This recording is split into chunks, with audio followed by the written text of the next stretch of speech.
books are magical because you can go inside somebody else's experience and they can tell you exactly how they got through it or didn't, or how they managed, or how they didn't. And you can learn a lot from the things other people have to say. If you found this video, I'm so sorry for your loss. And I hope that one of these can bring you some sense of peace, or at least the feeling that you're not alone.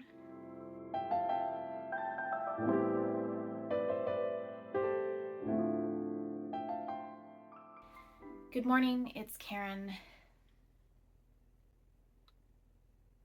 If you've been following my videos for the past little while, you know that John was diagnosed with stage 4 sarcoma cancer in August, and unfortunately, at the beginning of May, he declined so fast. He died. To be cathartic, I thought I'd do a recommendation video for books about grief and dealing with grief. All the ones that I've come across over the years, that reflecting upon them, I go, that's perfect. I'd like to reread it. Whew, so buckle up, this one's gonna be hard. Like, really hard. I've tried to collect a variety of different genres. I'm gonna start with nonfiction and then go to fiction. So if you want to skip to the fiction section, you can skip to this mark. Let's start. Back in November, I was recommended this one. I am a person who seeks books when things go awry or well, and I started researching books about grief, and this one came up, and it's called Wintering. It is all about facing the times in our lives where we need to retreat and almost put ourselves in a hibernation survival mode, close ourselves off from the world, and really become reflective and cozy and regain our sense of self. This is a very beautiful book. There are flaws to it, but I think the overall lesson is beautiful. I'm a bit of a sucker for anything relating to nature. This one I'm actually in the middle of, and this is the top book recommended, and I can see why, and that is The Year of Magical Thinking. It's a beautiful memoir about a woman who loses her nuclear family in short succession and how she deals with it. Perfectly encapsulates the intensity, but the numbness in the initial moments. When I had my first daughter, I was really struggling with just running a household, and how to keep house while drowning became sort of just this beautiful reminder that you can rethink things and you can run your household the way you want to run it. I still refer back to this all the time. It is so full of ideas and touching reassurances. I recommend it to a lot of people, and it's not just grief, like over the death of somebody. It is also maybe you're in postpartum, or maybe you've lost your job, and maybe you've fallen into a depression. There's something that is keeping you from feeling like you can stay above water, and this, though tiny, is mighty. I'm going to double barrel a C.S. Lewis. The first one, again, recommended on lots of grief lists, is A Grief Observed. And the other one I'm going to throw in is The Problem of Pain. This one was an essay that I don't think Lewis intended on publishing at first. It is after the death of his wife and how he is reconciling with it and working through it. This one is more faith based, and it attempts to seek answers to the question, if there is a God, why is there pain in the world? Both of these are incredibly written, so thoroughly examined. And C.S. Lewis is up there because in his lifetime, I mean, he witnessed World War One and Two and saw some of his best friends and their families go through the repercussions of war, but then also losing your spouse is something that's really hard to explain to people who either haven't been married or haven't gone through it. Let's go into the fiction now. This one was a very recent read, and that is Hamnet. Hamnet explores the life of Shakespeare's family through the eyes of his wife when they lose their son and how they deal with it and grapple with it. This is beautifully written. It is on the literature side of things, and there is a movie if you want to either watch the movie or buddy read it. Very recently, I read This Time Tomorrow. This is exploring the question of, if you could go back and talk to somebody in their prime, what kinds of things would you talk about?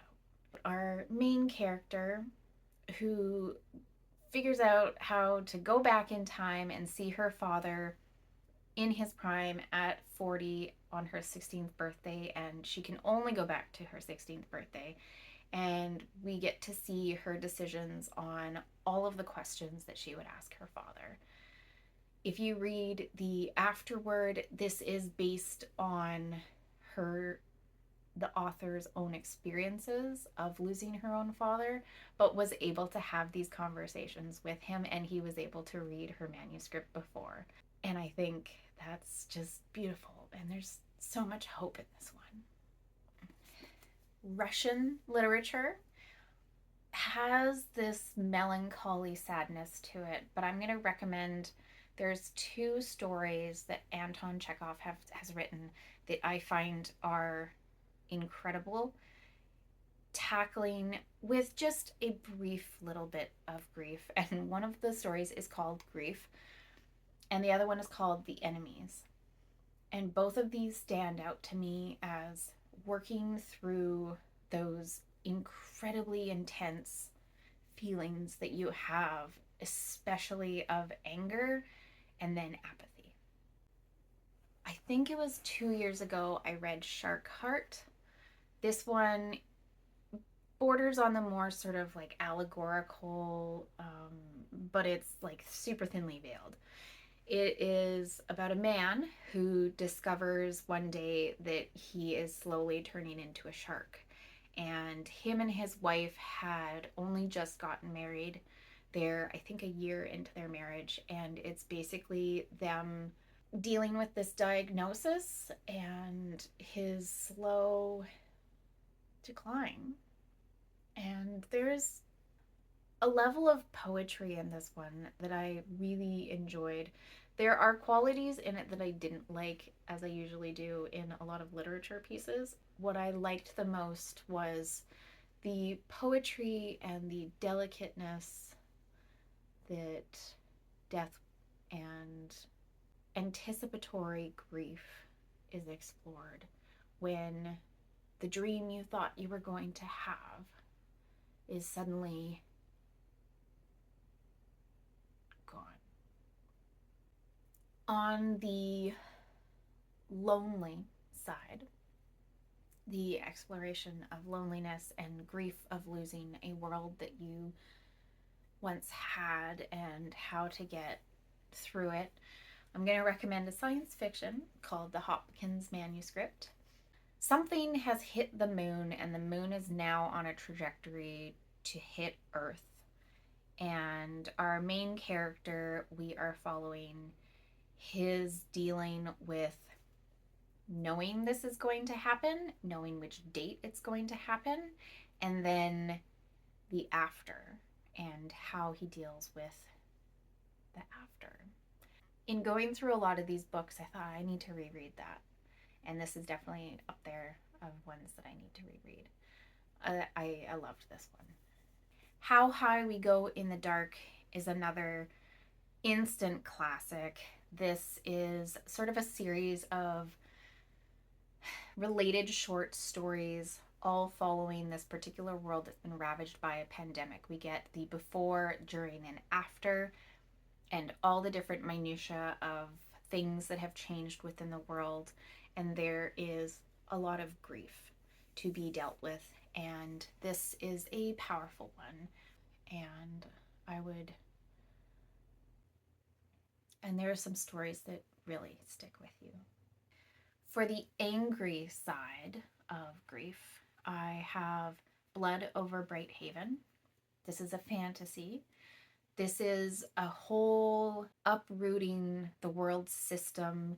It is grieving the loss of minority cultures and subjugation and misogyny, and there's like so much in this one. It is jam-packed full of things, but I think at the core of it, it is hopeful, but it is angry. And I would think this one is quite cathartic. Speaking of also cathartic, I'm going to recommend it. I know I read it this year and I think it's my favorite book of the year. Between Two Fires is understandably full of anger and full of frustration in a world that is just horrific. Now, there is lots of fantasy in this one, but this is based around the plague, the Black Death. It happened in 40, something like that. In the midst of it, where about half of the European population basically got wiped out. And it is kind of dealing with the world after the peak of it. So we're on the decline, but people are still getting the plague and they're dying from it. And there's absolutely that level of numbness, and there's absolutely anger. And I found this one so soul crushingly good that it puts into action the feeling of helplessness and things to root for. The last two that I'm going to recommend, they are on the hopeful side of exploring grief. The first one is Anything by Sarah Addison Allen. I have now read two of her books, The Girl Who Chased the Moon and Haunted Garden, The Secret Garden, something garden. And both of these deal with generational grief, trauma, and it's never too late to have the conversation with people and make things right. And I think that's why I love them so much, is because she forces the characters to confront the thing that they've been avoiding, and she does such a good job. It makes you feel so good. If you're looking for a feel good, anything by her would do the trick. And the last one, surprisingly, is a Debbie McComber. She is like the most prolific writer, I think. She's got like 150 books or something. She's written like so much. I came across this one. I think I just decided this was the first one I was going to try of hers. It's called Cottage by the Sea. The reason why I'm recommending it is the main character, her whole family gets wiped out. Her parents, her sister, her brother-in-law, and their young kid. In order to help get through it, she decides to go back to a cottage that her family used to stay at in Washington, I think. And she sort of allows herself to become anonymous and begins to rebuild herself. The thing that's really cool about this one is The want to be anonymous and not have everybody know. The idea of finding something that can bring you peace and joy. Again, do we even know how to get through it? But anything that we do is a start. This one is ultimately hopeful. I'm surprised that I'm recommending it to something a little bit lighter and hopeful, but still has that core. It was good. Books are magical because you can go inside somebody else's experience and they can tell you exactly how they got through it or didn't, or how they managed, or how they didn't. And you can learn a lot from the things other people have to say. If you found this video, I'm so sorry for your loss. And I hope that one of these can bring you some sense of peace, or at least the feeling that you're not alone. My name is Karen. I'm the book Libronaut, and I explore lots of books. I'll see you again soon.